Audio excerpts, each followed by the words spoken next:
Assalamualaikum warahmatullahi wabarakatuh. Sahabat Bitok, senang rasanya di saat ini kita bisa ketemu dalam kebersamaan yang sangat luar biasa di Bitok Motivasi. Dan kali ini berada di rumah singgah pasien, di mana Ustadz Didi Merdianto, owner dari PT Brilian 3 Perkasa, memberikan semangat motivasi kepada jemaah yang kali ini mendapat ujian. Dan kali ini sabarlah hadapi ujian dari Allah, karena Allah bersama hambanya yang beriman. Baik sahabat Bitok, untuk Anda semuanya di saat ini menyimak Bitok Radio Streaming Surabaya di program Bitok Motivasi, ada informasi yang sangat menarik untuk kita semuanya, di mana sekarang ini musim umroh dan insya Allah musim haji akan digelar, dan tentunya ini merupakan sesuatu kesempatan buat kita semuanya untuk bisa singgah di rumah Allah Subhanahu wa Ta'ala, sekaligus juga menjadi tamunya dengan cara beribadah umroh. Untuk Anda semuanya sahabat Bitok yang ingin umroh, pilihan yang paling tepat yakni bersama dengan Brilian Travel. Umroh barokah, hemat dan amanah. Ada 5 pasti umroh ini, pastikan travelnya berizin, kemudian pastikan harga dan paket layanannya, dan juga pastikan jadwal dan penerbangannya, serta pastikan hotelnya. Dan pastikan visanya. Untuk informasi lebih lanjut Anda bisa hubungi kantor dari Brilian Travel yang ada di Jalan Wisma Menangal 1 nomor 20 Surabaya. Teleponnya di 031 827 2938. Sekali lagi di 031 827 2938. Bersama dengan Brilian Travel, umroh barokah, hemat dan amanah.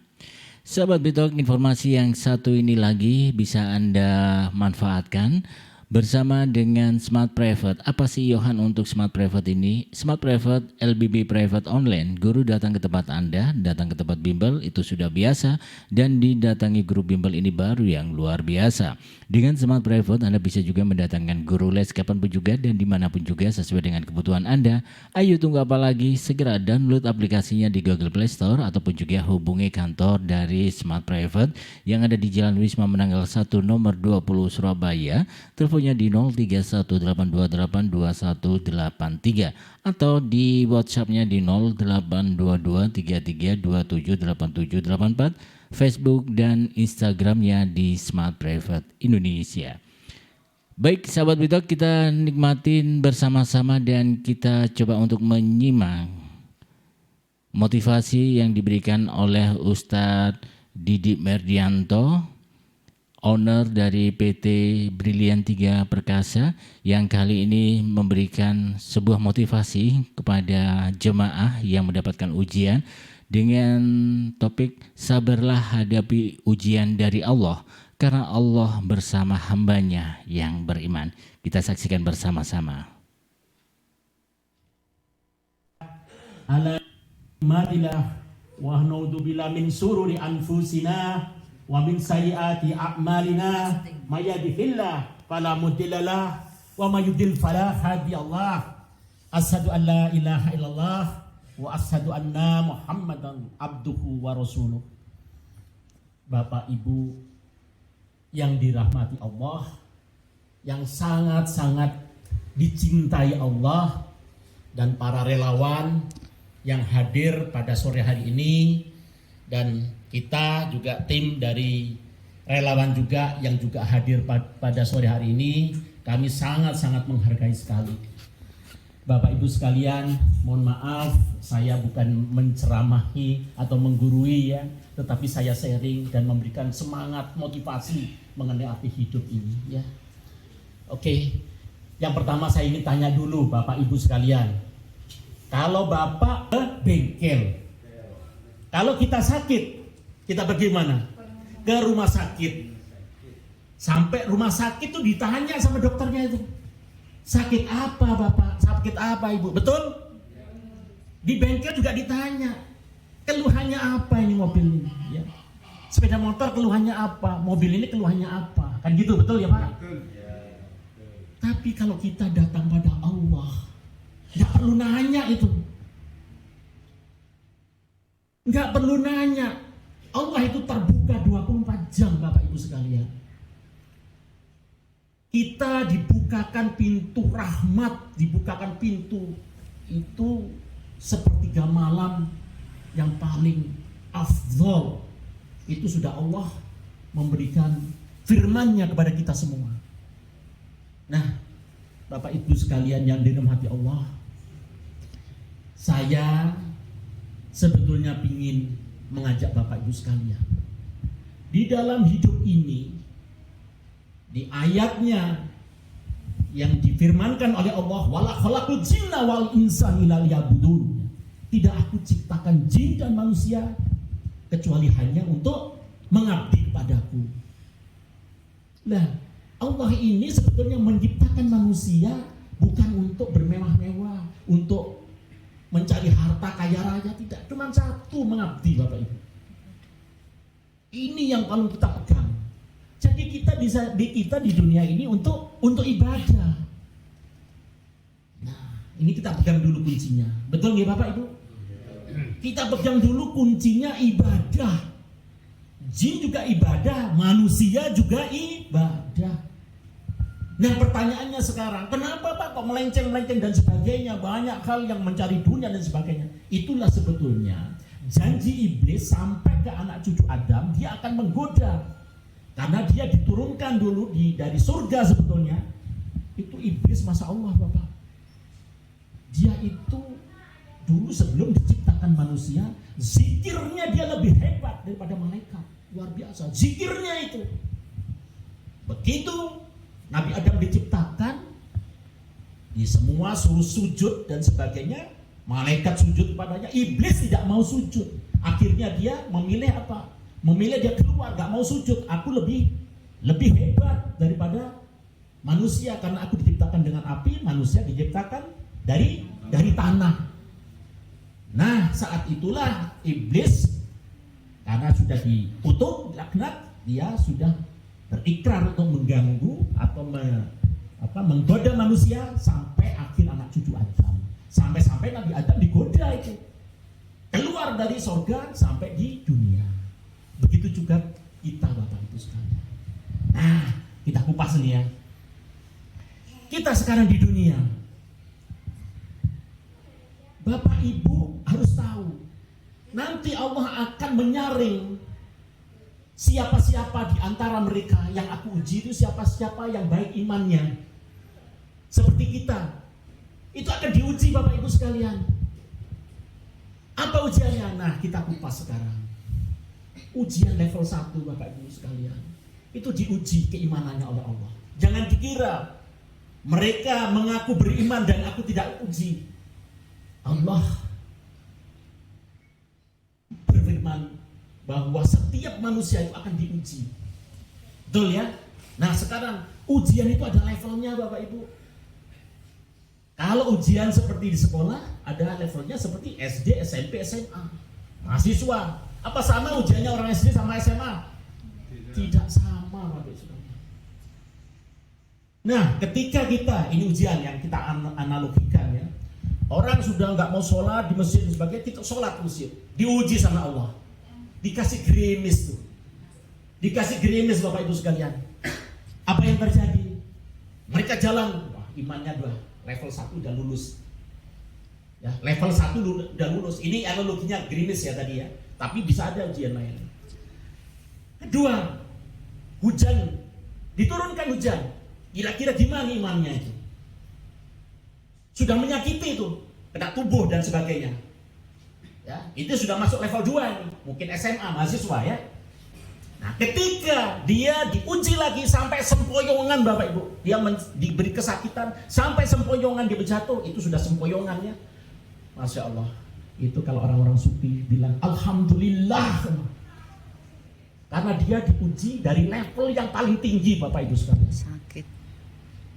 Mohon maaf, Bapak Ibu diberi sakit sampai tubuh ini sekarang. Mohon maaf seperti Bapak sampai tangannya. Bapak tidak bisa naik. Itu Masya Allah, itu level 3 Bapak. Kalau misalkan sekarang ada orang tahu mengenai bagaimana sakit itu, Alhamdulillah dikatakan itu. Alhamdulillah ya Allah, aku ikhlas diberi sakit ini dan aku rela ya Allah asal Engkau ridho. Dan Allah akan malu memberikan penyakit 2 kali nantinya di akhirat sana. Nah, ada suatu cerita di hadis, ya, diriwayatkan suatu hadis, ada orang itu nggak sembuh-sembuh dalam sakitnya, Bapak Ibu sekalian. Nggak sembuh-sembuh. Akhirnya para sahabat memberitakan pada Nabi, ya Rasul, aku mohon ya Rasul, engkau bisa datang pada si fulan, karena dia sudah punya penyakit bertahun-tahun ya Rasul. Akhirnya Rasul datang, suatu singkat kata, datang ke suatu tempat tersebut. Apa yang dilakukan Nabi? Ya ngangkat tangannya dan mohonkan untuk kesembuhan. Tapi begitu itu langsung diturunkan tangannya. Malaikat Jibril langsung turun. Apa? Ininya? Apa namanya? Pesannya? Dipesankan bahwa kalau saya mohonkan bisa dikasih kesembuhan, tapi tidak dikasih apa-apa. Tapi kalau misalnya dia ikhlas dengan sakitnya, akan dihapuskan segala dosanya dan akan diterima di sisi Allah. Masya Allah, luar biasa. Coba aja dengar, renungkan ini. Luar biasa, Bapak Ibu sekalian. Semua kita ini akan giliran menghadap Sang Maha Kuasa. Adik saya, kita nggak tahu, orangnya muda dan sebagainya. Semua akan giliran. Tapi kalau gilirannya itu kita diberikan Allah, husnul khatimah. Ini selamanya, Bapak Ibu. Kita akan di akhirat lagi selamanya. Bukan cuma masalah di dunia. Masya Allah. Ya. Jadi Bapak Ibu dikasih sakit ini sebetulnya alhamdulillah, bilang dulu. Dan kemudian kedua, ya Allah aku ridho. Aku ikhlas kau berikan ini penyakit ya Allah. Aku ikhlas kau berikan penyakit ini. Asal kau ridho pada aku ya Allah. Lihat jawabannya. Dan Bapak Ibu sekalian, mohon dibedakan. Kematian dan sakit itu berbeda sekali, ya. Bukan ada kaitannya, berbeda sekali. Ya, saya ingatkan lagi. Orang yang kena COVID dan sebagainya itu berbeda sekali karena sakit, karena meninggal. Berbeda sekali. Mohon itu dicatat ya. Orang yang sudah meninggal itu sudah tercatat nama-namanya di list Allah. Dan kemudian daun yang jatuh pun itu sudah atas izinnya Allah. Jenengan itu diuji gitu, bukan untuk menerima, bukan. Jenengan itu sudah diuji sekarang. Diuji untuk apa? Untuk meningkatkan keimanan, ketakwaan kepada Allah. Nah, diuji ini Bapak Ibu sekalian, itu harus sabar. Orang yang dikatakan sabar itu harus ada masalah. Kalau tidak ada masalah, tidak akan ada sabar. Ada ayatnya, innallaha ma'as-sabirin. Allah itu bersama. Bapak Ibu sekarang panjenengan bersama dengan orang cantik, misalkan waktu muda, gimana? Bersama nih Pak. Di tempat gelap lagi. Wah, luar biasa. Ini bersama Allah. Masya Allah. Ini bersama Allah, Bapak Ibu sekalian. Tidak main-main, bersama Allah, dan Allah sendiri yang menghiraukan. Innallaha ma'as-sabirin. Sekarang apa sabar itu Bapak Ibu sekalian? Sabar itu menerima segala kejadian yang walaupun tidak enak di hati. Bagaimana caranya kita itu bisa menerima sabar? Nah, sabar ini sebetulnya itulah yang diharapkan Allah supaya jenengan bisa masuk ke dalam surganya Allah tanpa hisab. Ya, sudah dijanjikan sama Allah tanpa hisab. Coba, tanpa hisab. Banyak orang sebetulnya dikasih masalah ngeluh. Nah, suatu cerita diriwayatkan dalam suatu hadis waktu di masjid ya, ada seorang badui itu memaki-maki Abu Bakar As-Siddiq, Abu Bakrin. Dimaki-maki. Abu Bakar duduk waktu itu. Nabi Muhammad tuh lihat dari jauh, senyum dia. Kedua dimaki lagi, masih senyum Nabi Muhammad. Ketiga dimaki-maki, Abu Bakar berdiri dan Nabi Muhammad meninggalkan tempat tersebut. Kenapa? Saat dimaki-maki dia sabar, menerima kejadian itu dengan ikhlas ya. Ya, apa ikhlas itu? Ikhlas itu menerima kejadian karena Allah. Bapak kalau misalkan dikasih sakit ini jangan nyalakan orang lain. Oh dulu saya ditabrak, jangan. Atas izinnya Allah. Daun yang jatuh itu juga atas izinnya Allah. Panjenengan ketemu sama saya di sini atas izinnya Allah. Jenengan misalkan bertengkar dimaki-maki orang itu, jangan lihat orangnya, tapi lihat kejadiannya itu atas izin Allah supaya jenengan itu bisa sabar. Nah, sabar itu mahal harganya Bapak Ibu sekalian. Mahal sekali. Mahal sekali. Karena apa? Itu tak masuk surga tanpa hisab. Tanpa hisab juga nggak ada lagi yang namanya pembatas untuk, karena sudah janji Allah itu. Saya sendiri juga mohon ya Allah diberi kesabaran, keikhlasan. Ngelihat sesuatu kadang-kadang saya lihat kejadiannya itu bisa marah, bisa mangkel hati ini. Tapi kalau bisa melihat itu adalah kejadian atas izin Allah, insya Allah jenengan bisa nerima. Ini jenengan sakit, udah susahnya sakit, badan ini milik Allah. Sakit ini saya terima karena Allah yang memilih Allah. Ya, saya terima ikhlas. Jenengan kalau punya prinsip kayak gitu, coba lihat nanti 2 bulan 3 bulan apa yang terjadi nanti. Ya, ini tolong dihilangkan Bapak Ibu sekalian. Ya, saya juga belajar dari ilmu ini. Ini ilmu yang diajarkan di dalam kehidupan, yaitu Al-Quran. Itu ada semua dikupas. Di dalam Al-Quran tidak ada satupun kita itu disuruh cari solusi atas masalah kita. Tidak ada. Yang disuruh cari adalah tingkatkan ketakwaan dan sholat sebagai penolongmu. Jadi Bapak lagi tingkatkan. Ini kesempatan saya untuk bisa meraih kemuliaannya Allah. Amin Bapak Ibu ya sekalian ya. Ini mohon maaf. Jadi yang namanya sakit tidak ada kaitannya dengan kematian. Saya analogikan. Ada kejadian yang nyata. Adik saya dulu waktu saya masih kerja, adik saya dulu kuliah di ITS tingkat 2 Bapak Ibu. Meninggal dia kecelakaan. Nah, saat itu ada orang yang menyampaikan sesuatu yang betul-betul mengena di hati saya. Di luar negeri ini ada seorang kakek tinggal sama putranya. Putranya ini selalu mobiling, terbang kemana-mana karena bisnisnya dia. Nah, suatu hari si nenek ini bermimpi pesawat yang ditunggangi si anak ini akan jatuh, akan crash di situ. Kalau bahasa kita crash itu ada kecelakaan lah ya. Nah, pokoknya kamu hari ini gak boleh kamu itu keluar, kamu gak boleh pokoknya keluar. Gimana nih? Gak boleh pokoknya gak keluar, pokoknya gak boleh. Singkat kata, pada hari H dia biasa baca koran si nenek tadi. Langsung teriak-teriak, pesawat yang akan ditumpangi orang itu jatuh. Saking senengnya dia melihat berita, cepet-cepet dia ke kamar anaknya. Apa yang terjadi? Anaknya juga terbaring kaku. Anaknya juga terbaring kaku, Bapak Ibu sekalian. Jadi apapun kejadiannya itu sudah tertulis. Di Lauh Mahfuz sudah tertulis. Bapak ini nanti begini, Bapak ini. Cuman sekarang jenengan itu dikasih ujian level 3, ular-ular yang paling tinggi. Ini luar biasa Bapak Ibu sekalian. Jenengan harus bersyukur dengan adanya ini, karena ini nanti akan dijadikan Allah orang yang bisa meningkatkan ketakwaan, orang yang diberikan kemuliaan, dan insya Allah jenengan kalau sabar langsung nanti di hadapan Allah itu tanpa hisab. Apa nggak kepingin ibu-ibu dan bapak sekalian untuk yang kayak gini nih? Ingin Pak, saya juga kepingin Pak. Ada orang yang tanpa dikasih ujian-ujian gini tiba-tiba langsung dia coba.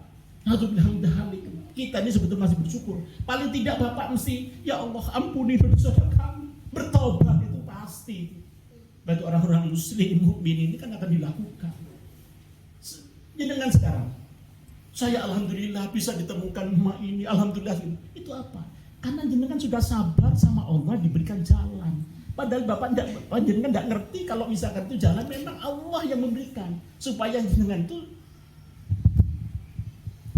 ujiannya itu bisa lebih apa ya, kalau saya bilang lebih aduh saya ini kok alhamdulillah bisa kesini. Itu sebetulnya Allah itu supaya jenengan itu dikirim ayo supaya jenengan takwakan ini iman kan, ini takwanya ditingkatkan, imannya ditingkatkan, terus takwa terus ya.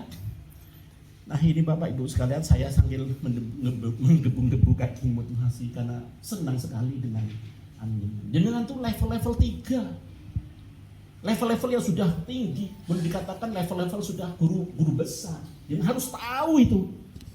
Dan kalau misalkan jenengan sudah memahami itu, insya Allah nanti menghadapi sesuatu, ya Allah, aku terima dengan ikhlas ya Allah. Nah nanti kalau misalkan ini sesi itu, nanti Pak Haji juga akan memberikan sesuatu yang sifatnya apa itu sabar, apa itu jelas ya. Ini nanti terus kemudian saya renungan sekaligus saya memberikan tips supaya kita nggak cepat, supaya kita hari tenang dan sebagainya Pak. Nah ini Bapak Ibu sekalian, kebetulan saya ini kan juga ngurusin Bapak Ibu yang pergi haji umroh. Nah ini kebetulan ada jamaah yang nanti 5:30 juga akan landing dari Surabaya, dan saya sangat kadang keluar air mata, dirangkul mereka. Aduh Pak, saya di sana bisa menangis di depan Ka'bah dan sebagainya. Tadi Pak Haji sudah mengutarakan jenengan kalau misalkan ini lulus dan sebagainya. Umroh itu bukan masalah jenengan punya uang atau tidak, tapi jenengan dimampukan oleh Allah Subhanahu wa taala. Banyak orang-orang yang banyak uang itu tidak bisa jalan Pak. Tapi ada orang-orang sederhana, saya nggak punya apa-apa tapi bisa jalan Pak, dihajikan, diumrohkan sama Allah. Dan Allah itu luar biasa, Dia yang maha kaya. Kita ini yang sebetulnya mempunyai persepsi yang ya kalau nggak ada uang dari mana, nggak boleh diutarakan Pak, karena omongan ini adalah doa. Apa yang Bapak pikirkan, nah ini kalau kita belajar makna kecil, apa yang Bapak pikirkan itu akan terjadi Pak. Satu contoh. Aduh ya Allah, gimana kabarmu, gimana? Ya begini ini.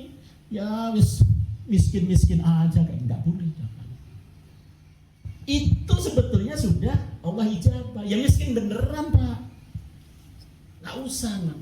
Misalkan aduh gimana nih sudah penyakitnya enggak, jangan. Jadi kita betul-betul gitu, ini adalah ujian Allah, dan ada kematian sama penyakit itu hal yang berbeda. Jangan dikaitkan. Segala apapun kalau Allah cabut penyakitnya itu sembuh, insya Allah sembuh. Nggak ada sang penyembuh. Jenengan juga nggak boleh mensirikan kalau saya nggak dokter itu, saya nggak obat ini saya nggak sembuh, nggak boleh. Itu syirik Pak. Mintakan kepada Allah, insya Allah ya dengan obat ini saya akan diberi kesembuhan dan sebagainya. Ya. Ini penting sekali. Nah tadi saya sedang utarakan analoginya. Dan saya sebetulnya kepingin panjenengan Bapak Ibu sekalian nggak usah merasa cemas. Dengan mengucapkan Bismillahirrahmanirrahim. Siapa kita? Hamba Allah. Sehat ridho Allah. Siapa kita? Hamba Allah. Sehat ridho Allah. Hamba Allah. Sehat ridho Allah.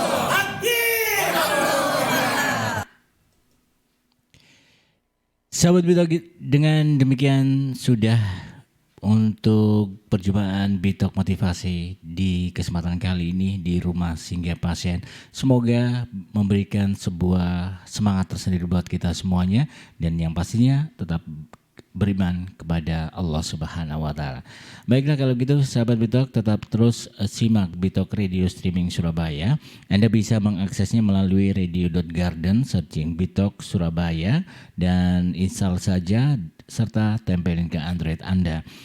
Dan juga Anda bisa menyimak melalui YouTube-nya Bitok Surabaya, dan jangan lupa subscribe, like, and share program-program yang ada di Bitok Surabaya melalui YouTube-nya, dan juga di Facebook-nya di Bitok Surabaya, fanpage @BitokSBY, serta juga buat Anda yang ingin men-follow Instagram-nya Bitok Surabaya, silakan di Instagram-nya Bitok Surabaya, B-nya hurufnya besar, Tok T-nya hurufnya besar, dan Surabaya S-nya hurufnya besar. Instagram-nya di Bitok Surabaya. Baik, kalau gitu terima kasih atas perhatian dan juga kebersamaannya. Assalamualaikum warahmatullahi wabarakatuh. Sampai jumpa.